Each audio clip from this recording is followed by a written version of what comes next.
TDP జాతీయ ప్రధాన కార్యదర్శి నారా లోకేష్ రాష్ట్ర వ్యాప్తంగా చేపట్టిన యువగలం పాదయాత్ర మరి కాసేపట్లో ముగియబోతోంది. ముగింపు కోసం పార్టీ క్యాడరు నాయకులంతా కూడా భారీ ఎత్తున ఏర్పాట్లు చేశారు.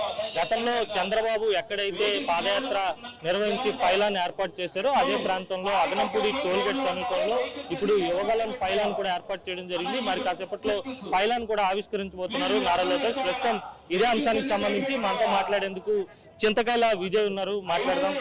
విజయ్ గారు, యువగలం ప్రభావం ఎన్నికలపై ఉండబోతుందా, ఏ విధంగా ఉంటుంది అంటే ఏమంటారు? ఎన్నికలపై ఉండడం అన్ని పక్కన పెట్టేసాను. డెఫినెట్గా టీడీపీ విజయానికి యువగలం మెయిన్ ముఖ్య పాత్ర వహించింది. ఎందుకంటే న్యూట్రల్స్ ఇన్వాల్వ్ చేయడానికి బడుగు బలహీన వర్గాలను ఏదైతే మోసం చేస్తున్నారో వాళ్ళందరూ గలం ఇప్పుతూ ఉంటే ఆ గలాన్ని నొక్కే పరిస్థితికి ఈరోజు జగన్మోహన్ రెడ్డి తీసుకొస్తే ఆ గలాన్ని నేనే అవుతానని చెప్పి లోకేష్ గారు ఈరోజు ముందుకు రావడం వల్ల ప్రతి ఒక్కళ్ళు కూడా ఉద్యోగస్తులు, గవర్నమెంట్ ఉద్యోగస్తులు ఎవరైతే భయంతో ఉన్నారో వాళ్ళందరూ బయటకు వచ్చారు. బయటకు వచ్చి ప్రతి కమ్యూనిటీ మీటింగ్లో చూడొచ్చు, క్వశ్చన్స్ అడుగుతున్నారు. అంత ధైర్యం ఈ 4 ఏళ్ళలో చేయలేదు. కానీ ఈరోజు లోకేష్ గారు ఇవ్వడం వల్ల ధైర్యం ఈరోజు ముందుకొచ్చి ఈ గలంతో ముందుకెళ్ళి నవశకాన్ని ప్రారంభించి చంద్రబాబు నాయుడు గారు ముఖ్యమంత్రి అవుతారు. ఇదే గాజువాక నేను చెప్తున్నాను, చంద్రబాబు నాయుడు గారు ముఖ్యమంత్రి అయినప్పుడు పర్ క్యాపిటల్ ఇన్కమ్ చాలా ఎక్కువ ఉండేదండి ఆంధ్ర రాష్ట్రంలో. ఇప్పుడు మొత్తం లో అయిపోయి అందరినీ పట్టించుకోవడం మానేశారు. స్టీల్ ప్లాంట్ కూడా అమ్మేద్దామని చూస్తున్నారు. అందుకనే రాష్ట్ర వ్యాప్తంగా నలుమూల నుంచి కూడా ప్రపంచంలో తరలి రాబోతున్నారు జనం. రేపు కల్మినేషన్ సభ కూడా అంత బాగుంటుంది. దాదాపుగా 20వ తారీఖు నిర్వహించే విజయోత్సవ సభకి పవన్ కళ్యాణ్ కూడా రాబోతున్నారనే సమాచారం ఉంది. ఏ మేరకు ఏర్పాట్లు ఉన్నాయి, ఎంతవరకు జనం వచ్చే అవకాశం ఉంటుంది, ఏమైనా అంచనాలు? ముఖ్యంగా మాకున్న అంచనా బట్టి ఇంటెలిజెన్స్ రిపోర్ట్ బట్టి కూడా 6 లక్షల మంది అనేది క్లారిటీ చెప్తున్నారండి. ఎందుకు రాష్ట్ర వ్యాప్తంగా ట్రైన్లు వేసుకొని వస్తున్నారు, బస్సుల్లో వస్తున్నారు, బైకుల మీద వస్తున్నారు, ప్రతి ఒక్కరు కూడా ఇక్కడ ట్రావెల్ చేసి ఎందుకు వస్తున్నారు? కళ్ళారా ఆ ప్రపంచనాన్ని ఒక్కసారి చూడాలి, ఆ నవశకం ఎలా ప్రారంభించబడుతుందో ఒకసారి చూడాలి. అదే సభలో ఏంటంటే లోకేష్ గారు ఒక ఎర్ర బుక్ని చంద్రబాబు నాయుడు గారికి గిఫ్ట్ ఇవ్వబోతున్నారు.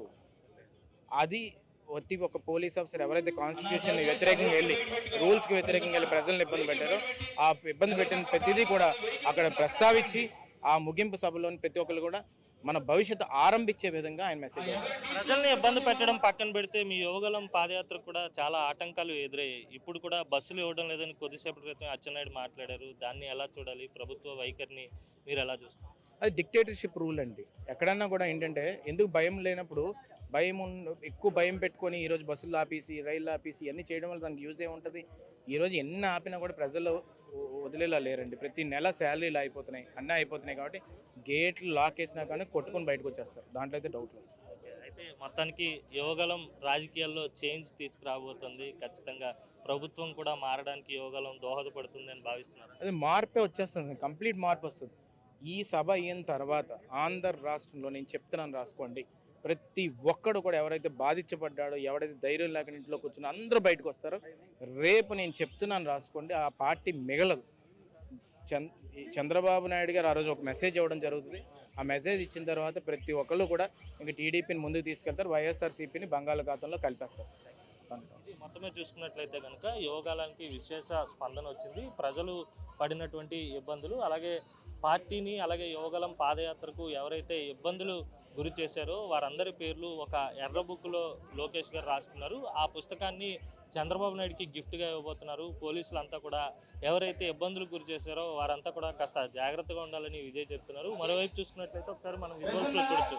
ఇప్పుడు కనపడుతున్నటువంటి ఈ పాత పైలాన్ చంద్రబాబు నాయుడు వస్తున్న మీకోసం పాదయాత్ర చేసినప్పుడు ఏర్పాటు చేసినటువంటి పైలాన్, దానికి పక్కనే లోకేష్ యువగలం సంబంధించినటువంటి పైలాన్ కూడా ఏర్పాటు చేయడం జరిగింది.